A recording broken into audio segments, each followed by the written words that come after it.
Sir आपका mic muted है।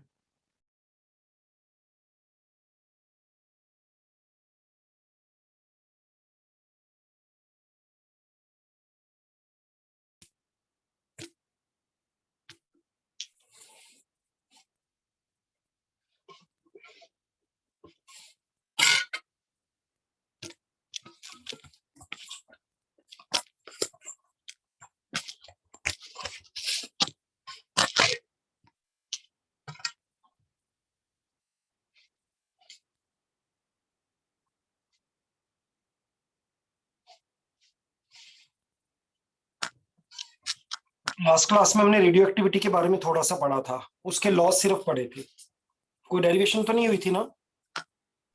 No sir उससे पहले एक ब्रीडर रिएक्टर करके है, वो क्या है? फास्ट ब्रीडर रिएक्टर, ठीक है भाई। इसका मतलब बाकी लोगों ने नहीं पढ़ा, नहीं तो ये क्वेश्चन उनके माइंड में भी आना चाहिए था। देखो, जब हमने यूरेनियम पर बम्बार्डमेंट की थी तो बेरियम और क्रिप्टॉन बने थे।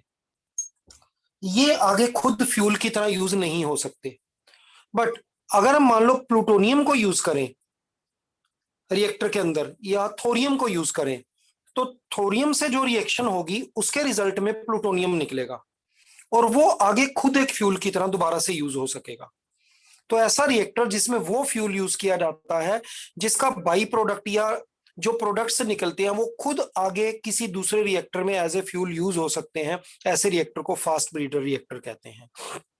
The reactor in which such nuclear fuel is used so that after the reaction the products produced are also useful as nuclear fuel in another reactor। और एग्जांपल देना thorium से चलने वाला जिसके बदले में प्लूटोनियम मिलेगा और वो दूसरे किसी रिएक्टर में प्लूटोनियम को एज ए फ्यूल यूज करेंगे। कंसेप्ट समझ में आ गई? सर हमें बताया था कि जो हम नेचुरल यूरेनियम निकालते हैं उसमें वो 99.3% वो जो यूरेनियम 238 होता है वो निकलता है, तो उससे हम फास्ट मूविंग न्यूट्रॉन से जो बम्बार्ड करते हैं उससे वो यूरेनियम अच्छा नहीं, ठीक है। फास्ट मूविंग से जो हम बम्बार्ड करते हैं तो उससे वो यूरेनियम प्लूटोनियम में बन जाता है, फिर हम प्लूटोनियम को यूज करते हैं। ये बात भी ठीक है अपनी जगह पर, बट ये फास्ट ब्रीडर रिएक्टर की डेफिनेशन तो नहीं हुई ना। प्लूटोनियम तो हाँ, कई तरह से बन सकता है, हमें ट्रांसम्यूटेशन ब्रीडर तो बहुत रिएक्टर सारे तरीके बताया से। था। एक बार बुक से भी कंफर्म कर लेना कि जो तुम्हें कहा गया वो जहां तक मुझे ध्यान है यही है कि एक फ्यूल यूज होगा और बदले में जो चीज निकलेगी वो दूसरे फ्यूल की तरह यूज होगी। और सर ठीक एक है, और एक भी था, प्रोटॉन प्रोटॉन साइकिल और कार्बन नाइट्रोजन वो साइकिल। आपको रट्टा लगाना सीधा सीधा। प्रोटॉन प्रोटॉन साइकिल तो ऑलमोस्ट वही है, हाइड्रोजन हाइड्रोजन मिलकर हीलियम बना रहे हैं, और कार्बन वो रिएक्शंस आपको रटनी है, उसमें कुछ मैंने समझाना नहीं है। ठीक है, स्टार्स के अंदर ये दोनों तरह की रिएक्शंस पॉसिबल होती हैं। रेडियो एक्टिविटी के लॉस क्या थे? स्पॉन्टेनियस प्रोसेस है, प्रेशर टेम्परेचर के चेंज से इसके रेट पर कोई फर्क नहीं पड़ेगा। कब एक पार्टिकल डिसइंटीग्रेट होगा हम नहीं कह सकते। मेन पॉइंट जो आगे चलने वाला है आज वो क्या है, लास्ट वाला, rate of change, rate of decay is directly proportional to the number of particles present at that moment. तो टाइम जब 0 है तो मेरे पास जो मटेरियल प्रेजेंट है उसके पार्टिकल्स का नंबर मैंने रख लिया n नॉट। टाइम t हो गया, कुछ पार्टिकल्स डिके हो गए और पार्टिकल्स का नंबर कम होकर रह गया n। थोड़ा सा टाइम और बीत गया, t प्लस dt, थोड़े से और पार्टिकल्स डिके हो गए। कितने पार्टिकल डिके हुए होंगे dt टाइम में?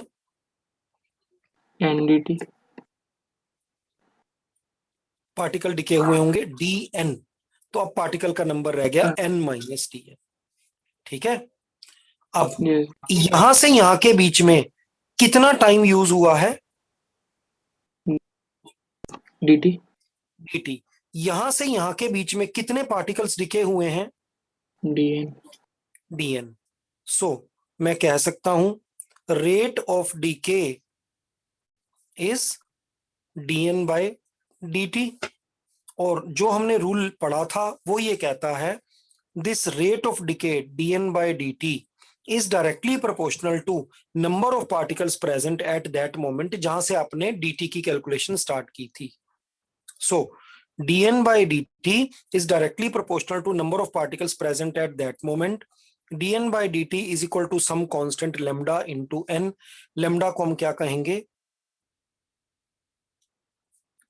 Decay constant. माइनस लगा दोगे तो ये इंडिकेट करेगा कि क्या हो रहा है. माइनस का साइन क्या इंडिकेट डिक्रीज करेगा? कर नंबर ऑफ पार्टिकल्स डिक्रीज कर रहा है.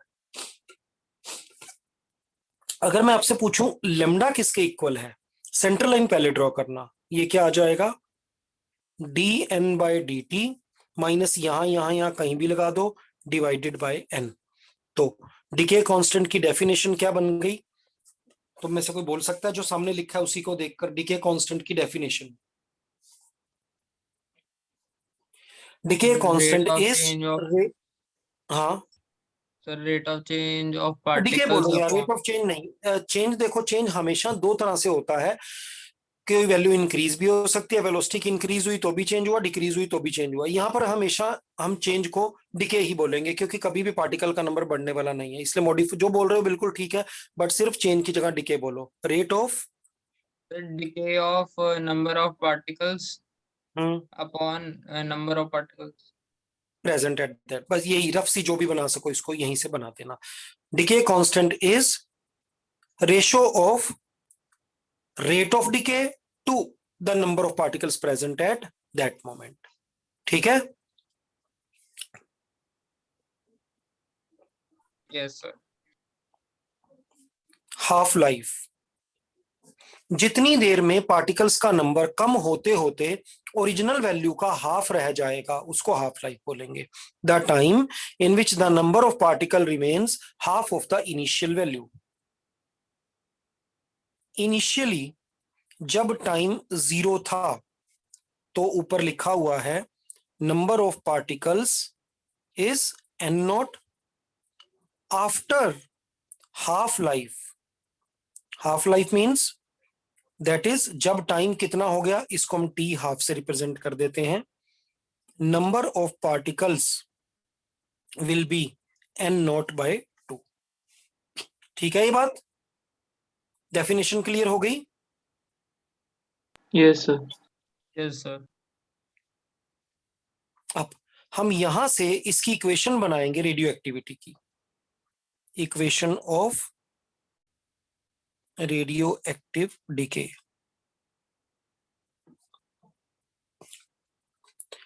we know that dn by dt या माइनस dn by dt is equal to lambda n. कैसे भी लिख सकते हो, माइनस एक साइड पर लगाना जरूरी है.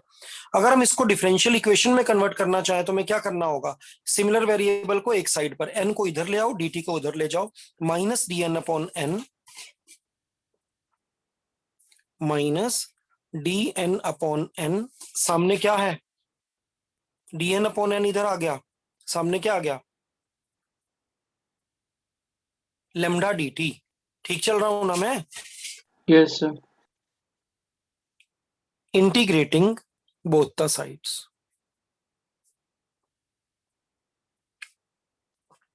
वैसे मैं माइनस ना इस साइड पर प्रेफर करूंगा, उससे मैथ्स का एक स्टेप हमारा कम हो जाएगा. Integration of d n by n बोलो. Sir, Log log n. n. Log n. Log natural वाला, या तो एल एन लिखा करो या लॉग लिखकर उसके साथ छोटा सा ई लगा दिया करो. Is equal to minus lambda d t का इंटीग्रल टी प्लस एक कांस्टेंट सी. सी यहां पर क्या है? Constant of integration.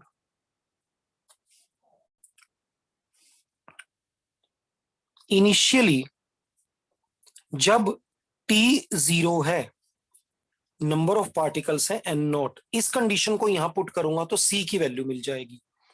Log number of particles is n not minus lambda t है 0 प्लस c. हेंस c कितना मिल गया मेरे को? Log n not. c की वैल्यू को यहां पर पुट करो, इसको कोई इक्वेशन का नंबर दे दो. Put in equation number 1. Log n minus lambda t plus c. c कितना है? Log n not. हम बार बार e सबस्क्रिप्ट वाला बोलते नहीं है. इन दोनों को एक तरफ ले जाओ, इसको इधर और इसको इधर ले जाओ. Lambda t log n not minus log n। इन दो log को मिक्स कर क्या होगा? Sir log n not by n। log n not by n। सब ठीक है, कुछ गलती नहीं हुई है। मैं ये देख रहा हूँ अगर log n not by n आएगा तो बाद में मुझे मिलेगा n नॉट बाय n। तो मेरे को n लाने के लिए चलो देख लेंगे, एक स्टेप ही एक्स्ट्रा बनेगा अगर बना तो भी। आप ठीक कह रहे हो, lambda t log n not by n taking anti log on both sides. इस चीज का एंटी लॉग क्या होगा?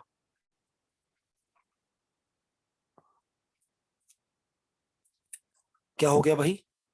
चलो याद कर लो, अगर हम किसी भी क्वांटिटी का एंटी लॉग लेते हैं तो ई की पावर में चली जाती है। दूसरा रट्टा ये लगा सकते हो, जब लॉग इधर से उधर जाएगा तो वो एंटी लॉग बन जाएगा और दूसरी साइड की चीज ई की पावर बन जाएगी। ये मैथ्स का काम था, तुम्हें पता होना चाहिए। कोई बात नहीं, क्या मिला यहां पर मुझे? खाली n not by n, anti log लेने पर ये वाला लॉग हट गया और ये चीज क्या बन गई? ई पावर लैम्डा टी। ई की पावर इसलिए बनी क्योंकि मेरे लॉग का बेस ई है। अगर बाई चांस यहाँ बेस 10 होता तो ये चीज 10 की पावर बन जाती। क्या बन गया? E to the power lambda t.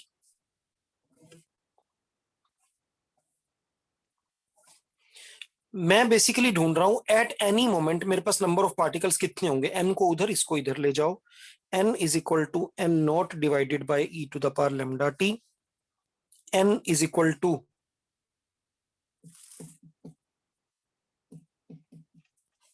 N not E to the power minus lambda t. एक छोटी सी गड़बड़ मैंने की है। मैंने क्या गड़बड़ की है? Initially one t is equal to this ये सब ठीक है, ठीक है, नहीं कोई गड़बड़ नहीं हुई। इट्स यही क्वेश्चन हमारे को याद करनी है, रेड कलर से लिखते हैं। गड़बड़ से अगर तुम लोग चाहोगे तो जब तुम इसको पूरा डिराइव करोगे मोस्ट प्रोबेबली एक आध स्टेप तुम अपने मैथ से कम कर पाओगे। वो जो माइनस की इधर उधर लेकर गए हैं, अगर कुछ और करोगे तो शायद एक स्टेप कम में हो जाए, बट ऑलमोस्ट इतने ही स्टेप्स रहेंगे। 15 की जगह 13 लाइंस में हो जाएगी मैक्सिमम। तो n is equal to N not E to the power minus lambda T.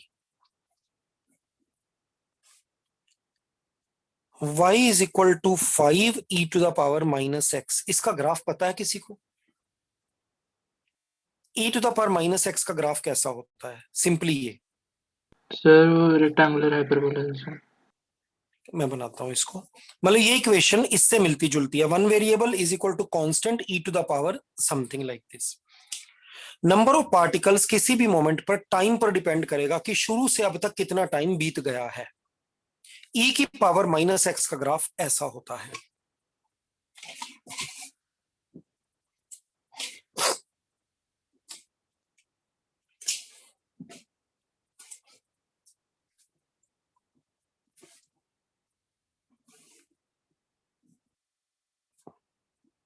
-x की तरफ से आता है। नहीं,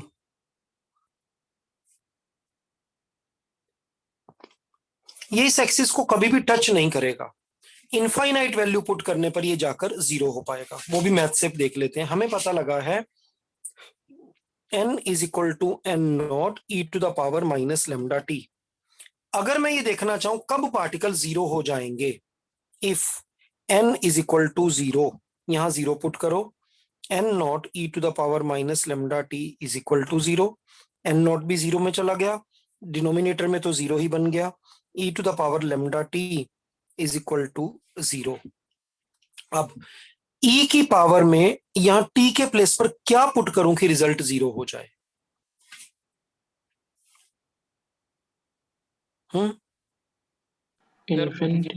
इन्फिनिटी। इतना मैथ्स आई होप तुम्हें आता होगा कि जैसे मैंने लिखा E to the power minus 5x is equal to 0। अब x के प्लेस पर अगर मैं 1 पुट करूंगा तो e की पावर बन जाएगी -5। दैट इज x को 1 पुट किया। हाँ जी सर इन्फिनिटी, लेकिन सर वो है ना थ्योरेटिकल है बस, मतलब हाँ थ्योरेटिकल है। मतलब प्रैक्टिकल ये है कि ये कभी भी 0 नहीं होगा। डिके धीरे धीरे, देखो डिके का रेट पहले क्या है, शुरू में कैसा है, बहुत फास्ट है बहुत स्लो है। ये यहाँ इनिशियली डिके रेट बहुत फास्ट बहुत फास्ट है। उसके बाद डिके का रेट और स्लो स्लो स्लो स्लो होता जा रहा है, ऑलमोस्ट इसके पैरेलल हो गया, यानी कि डिके जीरो नहीं हुआ, बहुत स्लोली हो रहा है। और सारे पार्टिकल्स डिके कब होंगे? यूनिवर्स के एंड पर। मैं ये पूछ रहा हूं, अगर मैं यहां पर एक्स के प्लेस पर 1 पुट करूं, e to the power -5 1 upon e to the power 5, क्या ये वैल्यू जीरो है? yes sir. नहीं नहीं, ये value 1 upon e raise to power 5, sir नहीं No ये sir. जीरो नहीं है। मैंने एक्स के प्लेस पर 2 पुट किया, यहां बन गया e to the power -10, that is 1 upon e to the power 10। e to the power 10 suppose करो 1 मिलियन है, तो भी क्या ये रिजल्ट जीरो हुआ? नहीं। जब मैं x के प्लेस पर इंफिनिटी पुट करूंगा तब 1 upon e to the power infinity आएगा, e 2.718 होता है, उसकी पावर इंफिनिटी ओवरऑल इंफिनिटी बन जाएगी, anything divided by infinity zero हो जाएगा। हालांकि ये मेरा काम नहीं है, मुझे लगता है तुम्हें ये सब चीजें पहले से पता होनी चाहिए, बेसिक बातें हैं ये, कहीं ना कहीं हमने 11th में पढ़ी हुई होती हैं। तो ये डेरिवेशन का पार्ट नहीं है, डेरिवेशन यहीं पर खत्म हो गई। सिर्फ आपसे ये पूछा कि कोई भी चीज चाहे कितनी फास्ट डिके करती हो, चाहे कितनी स्लो डिके करती हो, चाहे सैंपल छोटा हो चाहे सैंपल बड़ा हो, अगर मैं पूछूं ये पूरी तरह से इसका डिके बंद कब होगा, तो वो तो हर एक चीज का कब होगा? इनफाइनाइट टाइम के बाद, बिलियंस ऑफ ईयर्स के बाद, इवन उसके बाद भी कुछ ना कुछ पार्टिकल्स रह जाएंगे जिनको अभी डिके होना है। पर क्योंकि पार्टिकल्स का नंबर बहुत ही कम है, तो रेट ऑफ डिके भी बहुत ही कम होगा और डिके बहुत स्लो हो जाएगा, कभी भी पूरी तरह से मटेरियल डिसइंटीग्रेट नहीं होगा। तो इस रिस्पेक्ट से तो सारे मटेरियल बराबर है कि कोई मटेरियल जो फास्ट डिके करता है और कोई मटेरियल जो स्लो डिके करता है, वो पूरी तरह से डिके कब होंगे? इनफाइनाइट टाइम के बाद। तो इससे तो हम उनको डिफरेंशिएट कर ही नहीं पाएंगे, इसलिए हमारे पास नेक्स्ट टर्म क्या होती है? हाफ लाइफ, जिसकी डेफिनेशन हमने पहले पढ़ ली थी। हाफ लाइफ वो टाइम है जिसमें पार्टिकल्स का नंबर इनिशियल का हाफ रह जाता है। For t is equal to t half, number of particles should be n not by 2। पीछे हमने 3 लाइंस में इसको डिफाइन किया था। अब आप इस इक्वेशन में पुट करो, put in n is equal to n not e to the power minus lambda t, देखें क्या मिलता है। नंबर ऑफ पार्टिकल्स कितना रह गया है? n not by 2 is equal to n not e to the power minus lambda, t की जगह रखेंगे t हाफ। दोनों तरफ रेसिप्रोकल कर दो, इसकी पावर भी पॉजिटिव हो जाएगी, ये भी न्यूमरेटर में आकर 2 बन जाएगा। e to the power lambda and t half is equal to 2। अब इस e को हटाने के लिए क्या करूं?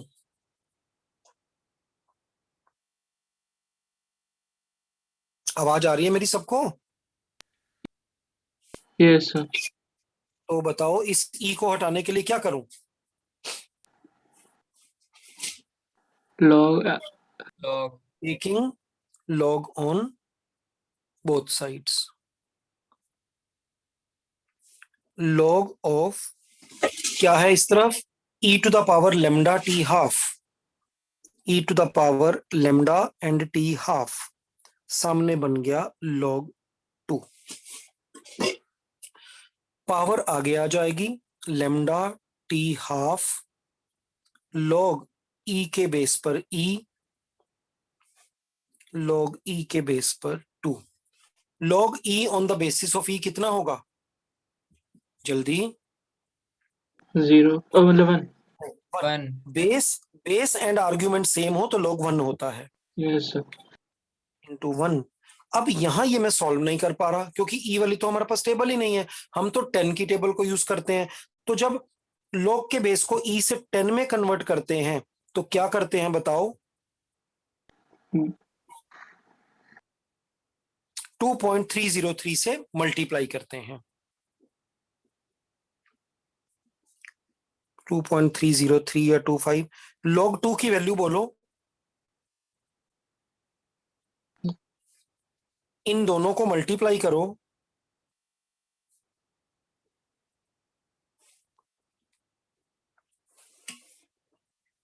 देख लो मैथ्स में कोई दिक्कत है तो बताओ अभी तक जो किया है। No sir. ये रिजल्ट आपको न्यूमेरिकल के लिए याद रखना है।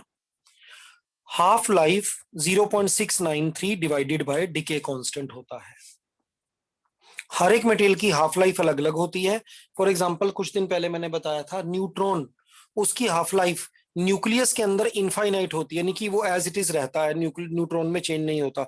बट जैसे ही आप न्यूट्रॉन को न्यूक्लियस से बाहर लाकर रखोगे, वो डिके हो जाएगा प्रोटॉन और इलेक्ट्रॉन में। और आपका जितना भी बड़ा सैंपल है, मान लो आपने 10 मिलियन न्यूट्रॉन्स इकट्ठे यहां रख दिए हैं, आफ्टर 12 मिनट्स वो 10 मिलियन के कितने रह जाएंगे? 5 मिलियन।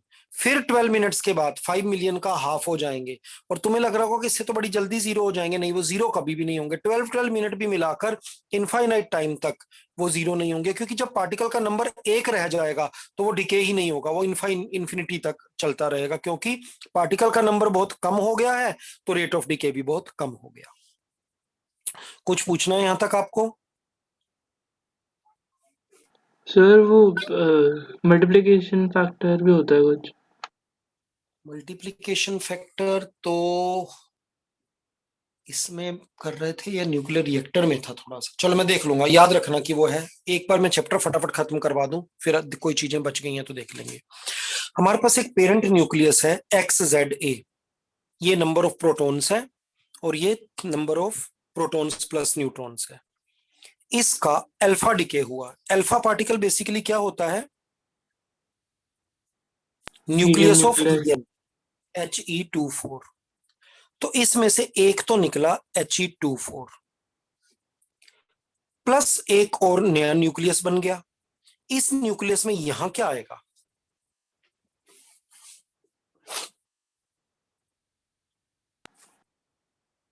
जीरो। Z में से 2 चले गए, Z माइनस 2। Z-2 A में से 4 चले गए, A minus 4। A minus, right, plus कुछ एनर्जी। क्लियर हो गई ये रिएक्शन कैसे लिखी है मैंने? अब यस सर। कोई भी डिके तभी होता है जब कुछ मास डिफेक्ट होता है। तो अगर मैं आपसे पूछूं डेल्टा M कितना होगा, किसका मास ज्यादा होता है, रिएक्टेंट्स का या प्रोडक्ट्स का? रिएक्टेंट्स का। और प्रोडक्ट्स का हमेशा कम होता है, तो इसके मास में से इसके मास को माइनस करेंगे। मास ऑफ XZA माइनस इन दोनों का total mass YZ-2 A-4 plus mass of He24। ये कौन आ गया? Delta M। तो अगर मैं अब आपसे किसी न्यूमेरिकल में पूछूं क्यू बताइए, फटाफट बोलेगा कोई?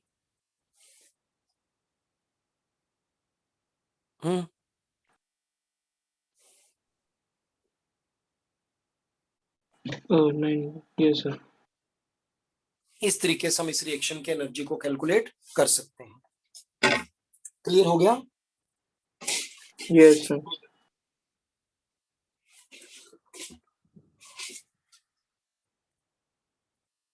अब साइंटिस्ट ने जो भी पॉसिबल रिएक्शंस बनती हैं, यूरेनियम की, थोरियम की, प्लूटोनियम की, रेडियम की, उन सब के अल्फा डिके की रिएक्शंस को ऐसे लिखा, उनके डेल्टा एम को रियलिटी में कैलकुलेट किया और एनर्जी को कैलकुलेट किया। उन्होंने पाया कि energy lies in the range of 2 to 9 MeV। एक बार ये वैल्यू दोबारा चेक कर लेना बुक में, लेटेस्ट में कोई चेंज ना है, हमें रफ सी कुछ नई बात समझनी है जिसके लिए बातें बताई जा। तो for example for radium Q is approximately 5.5 MeV। अगर हम रेडियम का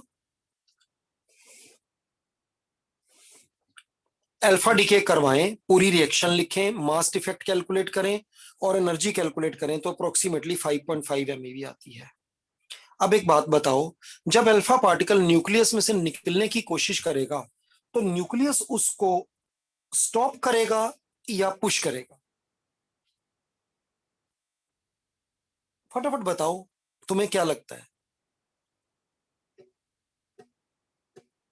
सर एक बार रिपीट कर दो। जब अल्फा पार्टिकल न्यूक्लियस में से बाहर निकलने की कोशिश करेगा तो न्यूक्लियस उसको बाहर थ्रो करेगा या रोकने की कोशिश करेगा? रोकने की कोशिश करेगा। रोकने की कोशिश। बिल्कुल ठीक है। There is a potential barrier of approximately 25 MeV। Nucleus उसको रोकने की कोशिश करेगा और उसके रास्ते में इतनी एनर्जी की रुकावट लगा देगा। क्या आपके माइंड में कोई क्वेश्चन क्रिएट हो गया है इतनी सी बात को देखकर? मैं फिर से तुम्हें रिपीट करके बोलता हूं, मैंने क्या बोला है तुम्हारे को कि हमने रेडियम की अल्फा डिके की पूरी इक्वेशन को लिखा, उसके बाद एनर्जी कैलकुलेट की, एनर्जी 5.5 MeV के आसपास मेरे को मिली। जब रियलिटी में हमने इसकी किसी और तरीके से कैलकुलेशन की तो देखा कि जब अल्फा पार्टिकल इसमें से निकलने की कोशिश कर रहा है तो उसको रुकावट मिल रही है 2.5 MeV की, 25 MeV की।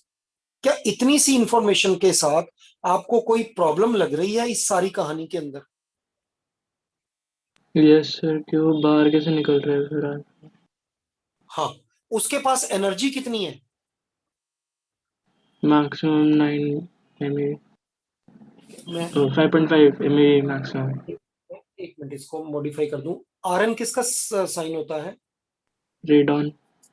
रेडॉन का। तो मैं रेडियम रेडियम गलत बोल रहा था कि हम मिस्टेक ना कर दे और अननेसेसरी हमारे नंबर ना कट जाए। रेडॉन है ये इसका कहीं से एटॉमिक नंबर ढूंढ पाओगे या तुम में से? अभी नहीं करना, बाद में ढूंढ लेना, किसी को याद है तो बता दो।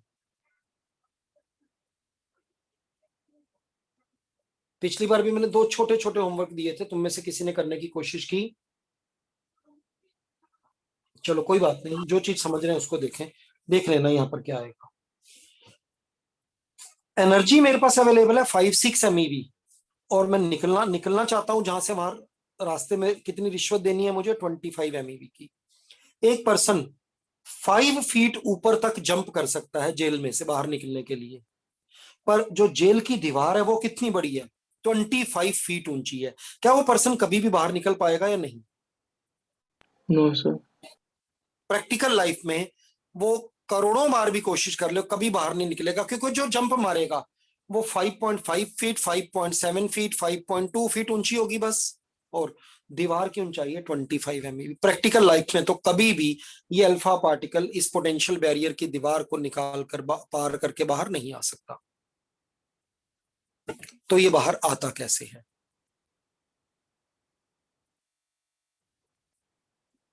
Tunnelling of nucleus. साइंटिस्ट के नाम खुद देख लेना सिलेबस में, मतलब पेपर में कुछ नहीं मिलने वाला इससे आपको। गैमोव और 2 और साइंटिस्ट, उनको नोबेल प्राइज मिला था इस थ्योरी के लिए। बेसिकली हम पढ़ने जा रहे हैं क्वांटम थ्योरी। क्वांटम थ्योरी का एक रियल एप्लीकेशन। आपके पास इस अल्फा पार्टिकल की एनर्जी है। बेसिकली अल्फा पार्टिकल की एनर्जी का फार्मूला होता है A-4/A इंटू टोटल एनर्जी। ये जो तुमने पिछले पेज पे क्यू कैलकुलेट की थी 931.5 से मल्टीप्लाई कर वो थी आपकी टोटल एनर्जी। टोटल एनर्जी को इस फार्मूला में डाला, कोई बड़ा फर्क नहीं पड़ेगा। इसका मास नंबर कितना होगा? रेडॉन का मास नंबर कितना होगा अप्रोक्सीमेटली? हंड्रेड्स में होगा, 200s में होगा, ये तो बता दो। सर 200s में। 200s में मान लेता हूँ। It will be 200 minus 4/200, 196/200, approximately 0.9, 0.95, almost 95% energy alpha particle के पास है, और वो हमने कैलकुलेट किया 5.5 MeV। इसको पार कैसे करेगा?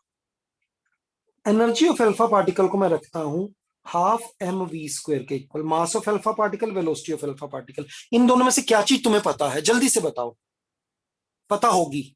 मास। मास। यहां से तुम्हें क्या मिल जाएगा? Velocity. Velocity of alpha particle. अब ये मेरा न्यूक्लियस है, इसमें अल्फा पार्टिकल यहां से चला, इसने इस दरवाजे पर दस्तक दी, मुझे बाहर जाने दो। रास्ते में 25 यूनिट की रुकावट खड़ी थी, इसके पास 5.5 एनर्जी थी, वापस कर दिया गया। ये इधर आया, again same thing, again same thing. ये बार बार न्यूक्लियस से एंड्स पर कोलाइड कर रहा है। बड़ी लेमन लैंग्वेज में हम समझने की कोशिश कर रहे हैं, हर बार इसको वापस लौटा दिया जाता है। अब अगर मैं आपसे पूछूं इस सारी स्टोरी में टाइम कितना लगेगा? Diameter of nucleus divided by velocity of alpha particle. अगर मुझे टाइम पीरियड मिल गया इसका एक कोने से दूसरे कोने तक जाने का, तो टाइम पीरियड के रेसिप्रोकल से मुझे क्या मिल जाएगा? फ्रीक्वेंसी। ये फ्रीक्वेंसी जो होती है इट इज एनॉर्मसली लार्ज। एक साइड पर छोड़ दो ये कहानी।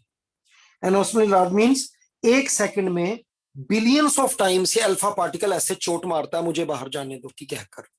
अब एक बात बताओ, प्रैक्टिकल लाइफ में 5 एनर्जी वाला पर्सन, 5 यूनिट जंप करने वाला पर्सन 25 की जंप नहीं कर सकता। क्वांटम थ्योरी कहती है there is no certainty, everything is based on probability. 5 unit energy के साथ 25 यूनिट के बैरियर को पार करने की आपकी एक प्रोबेबिलिटी होगी। क्या एक्सपेक्ट करते हो, वेरी लार्ज या very small? Very small. Extremely small. To cross potential barrier of 25 MeV with only कितनी energy? 5.5 MeV energy. There is very small probability, but ये probability enormously small है, approaching to zero है, but be careful, zero नहीं है। ठीक है, अब इस सारी बात को यहां छोड़ दो। आप एक फैक्ट्री में आईएएस मतलब आईएसआई के ऑफिसर बनकर आप फैक्ट्री में चेकिंग करने के लिए गए, कुछ बॉक्सेस बन रहे थे और तुम्हें वहां पर पता लगा कि इस फैक्ट्री में 0.01%, that is 0.01 upon 100, that is probability 10⁻⁻⁴ है किसी के खराब बॉक्स के होने की। तुमने चेक किए 50,000 बॉक्सेस, फटाफट बताओ कितने बॉक्स डैमेज्ड निकलेंगे?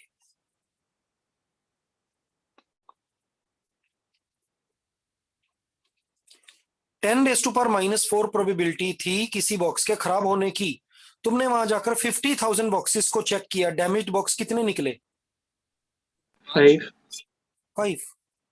भाई इतनी छोटी प्रोबेबिलिटी होते हुए भी 5 बॉक्सेस कैसे निकल आए, मुझे बताओ।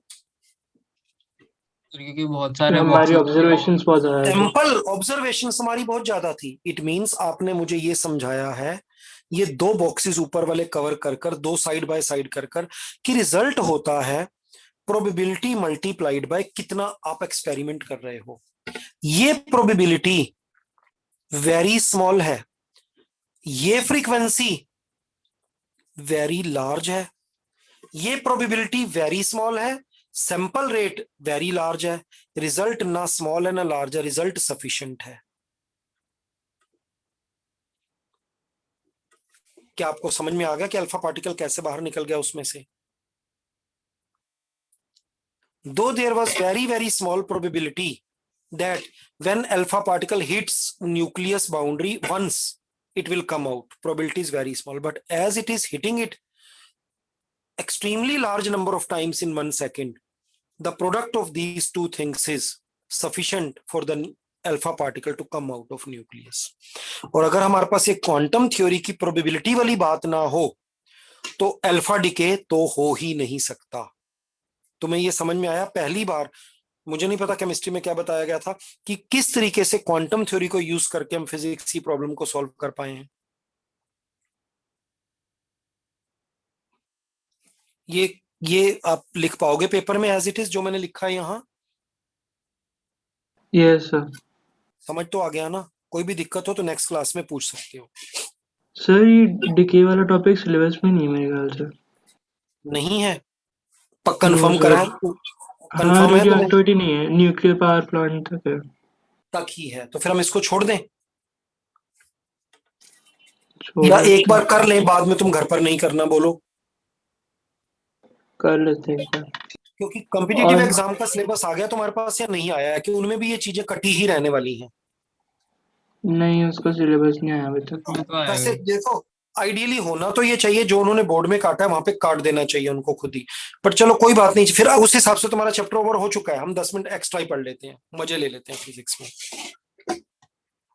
जब मतलब कि हम उसको पढ़ रहे हैं न्यूक्लियस के बारे में तो फिर पूरा तो पढ़े। एक बार ये देखो रिएक्शन,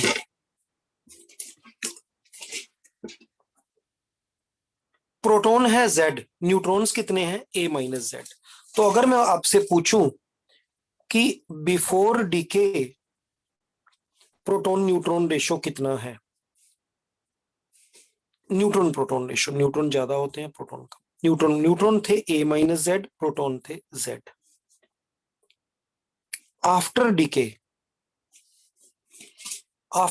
मेरे पास ये एटम बच गया है, ये न्यूक्लियस बच गया है, प्रोटॉन्स है Z माइनस 2, न्यूट्रॉन्स हैं this minus this, A minus 4 minus Z minus 2, A minus 4 minus Z minus 2, ये बन गया A माइनस Z माइनस 2, ये प्लस 2 होने से minus 2 divided by Z minus 2। Neutron proton ratio हमने दो चीजों का कैलकुलेट किया, पेरेंट एटम का और डॉटर न्यूक्लियाई का, पेरेंट न्यूक्लियस का और डॉटर न्यूक्लियस का। एक रफ वैल्यू कोई भी ले लो, यूरेनियम 92 टू 35 की बात करो, फटाफट कैलकुलेटर रेडी रखना, एक दो जने इधर आओ, A माइनस Z 235, एक मिनट रुको, मैं क्यों लूं यूरेनियम, तुमको कैलकुलेटर यूज करना पड़ेगा, मैं यहाँ पर 240 कर देता हूं और यहाँ पर 100 कर देता हूं, ये एक एग्जांपल ले रहा हूं, ये काट देंगे हम बाद में, कैलकुलेशन आसान हो जाएंगी। न्यूमरेटर में क्या आएगा, 240 माइनस 100 डिवाइडेड बाय 100, कितना बन गया ये 140 bye 100, that is 1.4।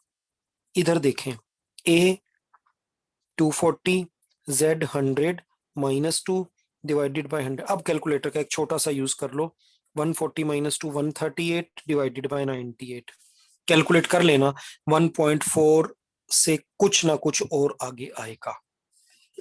In short अगर मैं आपसे पूछूं अल्फा डीके के बाद न्यूट्रॉन प्रोटॉन रेशियो पे क्या फर्क पड़ता है, बढ़ जाता है या कम हो जाता है? कोई फर्क नहीं पड़ता। नहीं, ये 1.4 था एग्जैक्टली, 1.401 समथिंग हो गया, बढ़ेगा। Neutron proton ratio increases. तो अगर आपसे पूछा जाए अल्फा डीके होने का कारण बताओ, स्टेबिलिटी के लिए जो न्यूट्रॉन प्रोटॉन रेशियो चाहिए, मटेरियल का न्यूट्रॉन प्रोटॉन रेशियो उससे थोड़ा सा कम है, वो रेशियो इंक्रीज करने का एक ही तरीका है कि अल्फा डीके हो जाए। Beta decay, parent X Z A, daughter Y, यहां कुछ लिखेंगे, प्लस बीटा पार्टिकल -1 0, यहां क्या आएगा जल्दी से बताओ?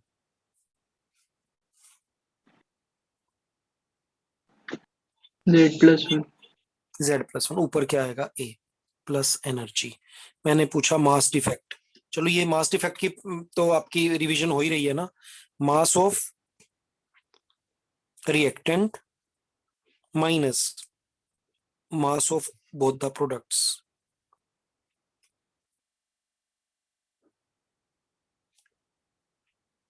फिर मैंने आपसे पूछा बताओ एनर्जी कितनी होगी, एनर्जी होगी डेल्टा M इंटू 931.5 MeV।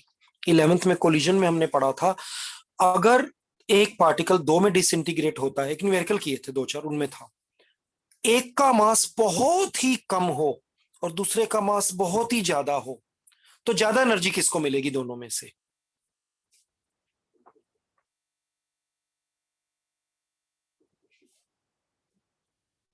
हाँ जी, क्वेश्चन ये है, एक पार्टिकल डिसइंटीग्रेट हुआ दो पीसीस में, एक पीस बहुत बड़ा है, दूसरा पीस बहुत बहुत बहुत छोटा है, इन दोनों को बड़ा एनर्जी मिल गई, एनर्जी किसको ज्यादा मिलेगी? एनर्जी का फॉर्मूला होता है half M V V, half M V square, half M V V. छोटे पार्टिकल का मास कम है बट वेलोसिटी बहुत ज्यादा है, वेलोसिटी बहुत ज्यादा है, बड़े पार्टिकल का मास ज्यादा है, वेलोसिटी कम है, वेलोसिटी कम है। अब बताओ किसको ज्यादा एनर्जी मिलेगी? छोटे पार्टिकल को।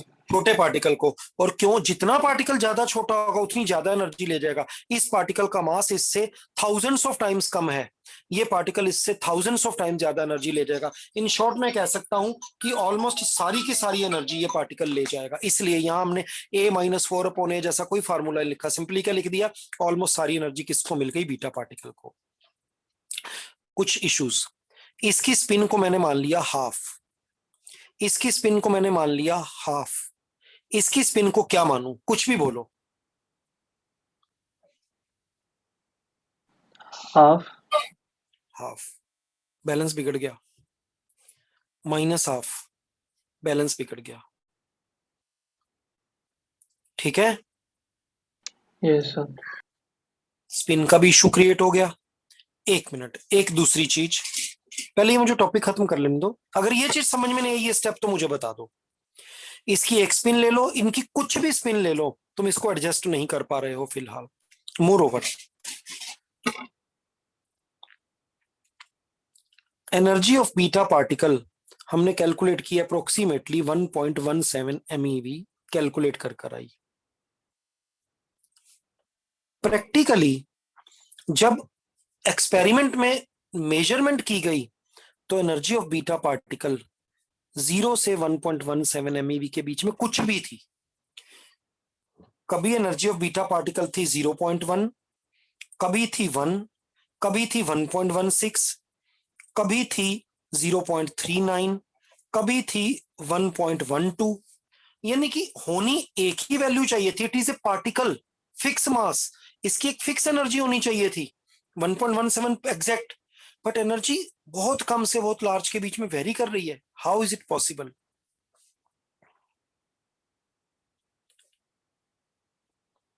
पॉली ने सजेस्ट किया कि रिएक्शन में मिस्टेक है, रिएक्शन को मॉडिफाई करो।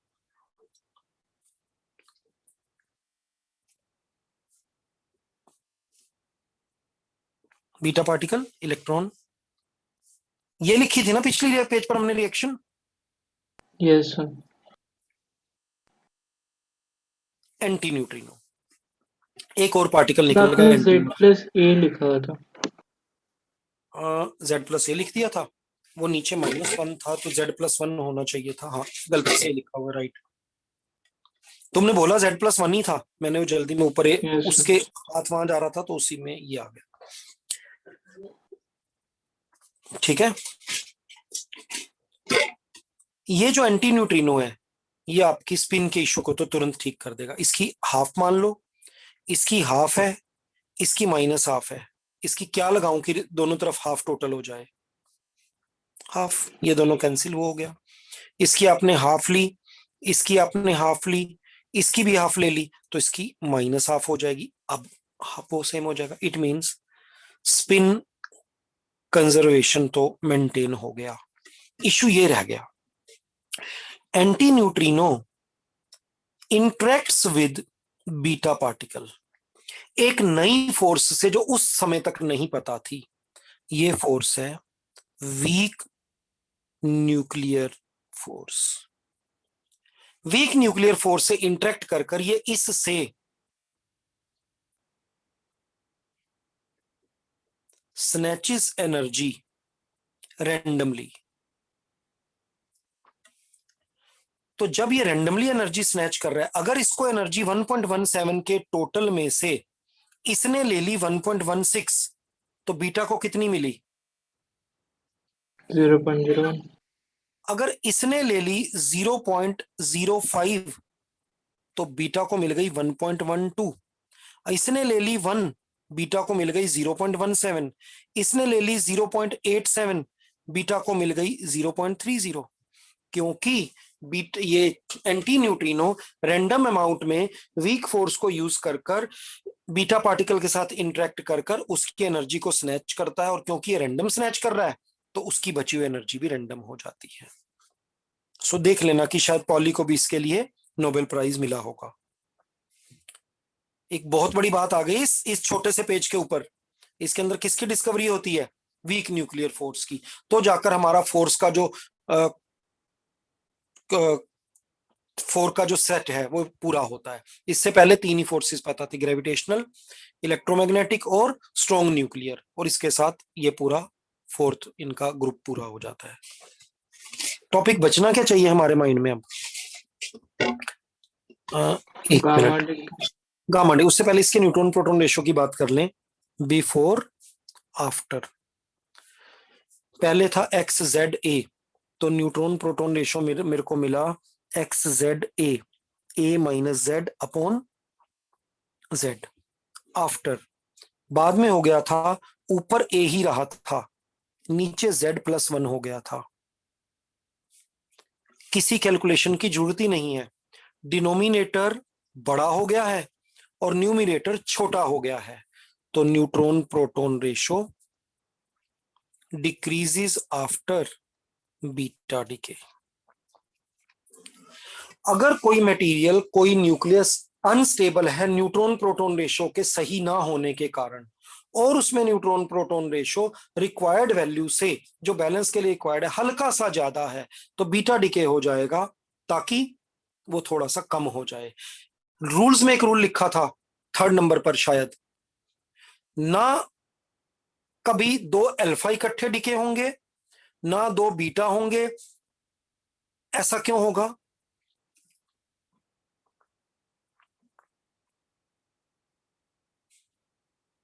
ये दोनों का पर्पस बिल्कुल अपोजिट है। अल्फा डिके तब होता है जब न्यूट्रॉन प्रोटॉन रेशो को इंक्रीज करना है, और बीटा डिके तब होता है जब न्यूट्रॉन प्रोटॉन रेशो को डिक्रीज करना है। अल्फा तब होता है जब उसको इंक्रीज करना है। तो इसलिए कभी भी ये नहीं हो सकता कि उसमें से अल्फा भी निकल आएगा और बीटा भी निकल आएगा। आपकी वैल्यू न्यूक्लियस की न्यूट्रॉन प्रोटॉन रेशो की या तो डिजायर्ड वैल्यू से थोड़ी ज्यादा होगी, ये हो जाएगा, थोड़ी कम होगी, अल्फा डिके हो जाएगा। गामा डिके 1 मिनट का है, कुछ ज्यादा कहानी नहीं है इसमें। Alpha decay and beta decay दोनों के दोनों न्यूक्लियस के एनर्जी को डिक्रीज कर देंगे या इंक्रीज कर देंगे?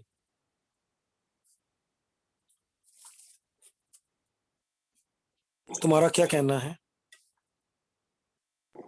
बैलेंस कर देंगे। बैलेंस करने के लिए एक्चुअल में ये पेन नीचे गिरेगा तो ये पेन अपनी एनर्जी को इंक्रीज कर देगा, डिक्रीज कर देगा? डिक्रीज करेंगे। कुछ भी जो नेचर में हो रहा है वो सिस्टम की पोटेंशियल एनर्जी को डिक्रीज करता है भाई। तो अल्फा एंड बीटा डिके दोनों का basic purpose, neutron proton ratio को छोड़ दो, एक नए तरीके से समझ लो, इनका बेसिक पर्पस है, किसी भी चीज के डिके होने का बेसिक पर्पस है कि सिस्टम की ना एनर्जी डिक्रीज हो जाए और थोड़ी सी एनर्जी बाहर चली जाए। अब सिस्टम अपनी एनर्जी को डिक्रीज करवाना चाहता है इतना, अल्फा डिके डिक्रीज कर सकता है इतना, बीटा डिके अगर डिक्रीज कर सकता है इतना, होगा या अल्फा या बीटा।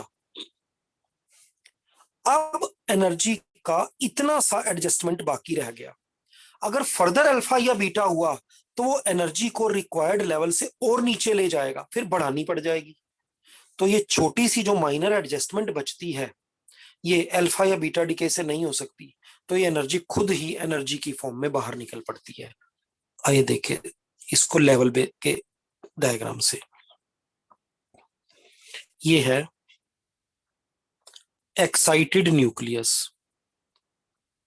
रेडी फॉर अल्फा और बीटा डिके।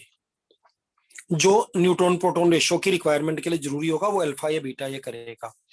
ये है न्यूक्लियस इन ग्राउंड स्टेट, शांत, जैसा ये रह सकता है। अल्फा या बीटा में से कोई एक डिके हो गया, पार्टिकल का डिके है, एनर्जी बाहर निकल गई, बहुत करीब पहुंच गया ये ग्राउंड स्टेट के, बट एक छोटी सी गड़बड़ अभी भी रह गई। अब ये अल्फा या बीटा डिके फिर से हुआ तो ये ग्राउंड स्टेट की जो बैलेंस एनर्जी है उससे बहुत नीचे पहुंच जाएगा, फिर बढ़ानी पड़ेगी। तो इसके लिए इसने क्या ठीक समझा कि मैं ऐसे स्ट्रेट पार्टिकल की एनर्जी बाहर ना फेंक कर खुद एनर्जी के फॉर्म में ही गामा रे बनकर बाहर निकल जाऊं, तो बैलेंस बन जाएगा। एक लाइन में कहा जाए, after both alpha decay and beta decay nucleus is still left in slightly excited state which can be compensated by release of the extra amount of small extra amount of energy which is possible neither by alpha decay nor by beta decay. It is possible only if the energy directly comes out in the form of gamma ray. कुछ पूछना है यहाँ पर आपको? बीच में कोई एक जना कुछ क्वेश्चन कर रहा था, अब वो पूछ सकता है अपना क्वेश्चन। चैप्टर खत्म हुआ हर तरह से, अगर पिछला साल भी चल रहा होता तब भी खत्म हो गया। Sir multiplication factor, multiplication factor जहां तक मेरे को याद आ रहा है होना चाहिए कि जब हमने 1 मिलियन से बम्बार्डमेंट की तो बदले में 3 मिलियन निकले, तो मल्टीप्लिकेशन फैक्टर कितना हो गया? 3 3। 1 अगर 100 से बम्बार्डमेंट की और बदले में निकले 270, तो मल्टीप्लिकेशन फैक्टर कितना हो गया? 2.7 2.7। जब तक ये फैक्टर 1 से ज्यादा रहेगा रिएक्शन का रेट बढ़ जाएगा, एटम बम वाला केस बन जाएगा। अगर ये मल्टीप्लिकेशन फैक्टर 1 से कम रहा तो रिएक्शन स्लो डाउन होते होते within few microsecond die out कर जाएगी। और अगर हमें सस्टेन्ड न्यूक्लियर एनर्जी ऑब्टेन करनी है तो मल्टीप्लिकेशन फैक्टर कितना होना चाहिए? Equal to 1। Exactly equal to 1। हमें उस केस में क्या करना होगा? 100 से 270 बन गए, एग्जैक्टली 3 नहीं होते वो हम रफली बताते हैं आपको 3 टाइम्स, क्योंकि अगर तुम्हें कहा 2.7, अब 2.7 को 2.7 से मल्टीप्लाई करो फिर करो तो आप मैथ्स में अटक जाओगे, इसलिए हम उसको रफली 3 बोल देते हैं। 100 से 270 बन गए, इन 270 में से 70 बाहर भी निकल गए, वो कोलाइड ही नहीं किया, अभी भी 200 बच गए। अब इन 200 में से 100 को हम अपनी रॉड्स की हेल्प से एब्जॉर्ब कर लेंगे, सेंसर्स लगे हुए होंगे, वो सारी कहानी हम पहले पढ़ चुके हैं। तो हम by proper control of controlling rods, cadmium और बोरोन की जो बनी हुई है उनको इंसर्ट बाहर इंसर्ट आउट कर कर इस तरीके से एडजस्ट करते हैं कि पूरे रिएक्टर का मल्टीप्लिकेशन फैक्टर 1 हो जाता है। Multiplication factor is number of neutrons produced after the reaction divided by number of neutrons which were hitting the nuclei. यही होना चाहिए। अगर कुछ और हुआ तो मुझे बताना, और कुछ पूछो, किसी को पूछना है तो। और एक पैकिंग फ्रैक्शन करके था। पैकिंग फ्रैक्शन तो था delta M divided by A, mass defect divided by mass number is known as packing fraction. वो basically binding energy per nucleon का जो पहले वाला पार्ट था उसको हम पैकिंग फ्रैक्शन कहते हैं।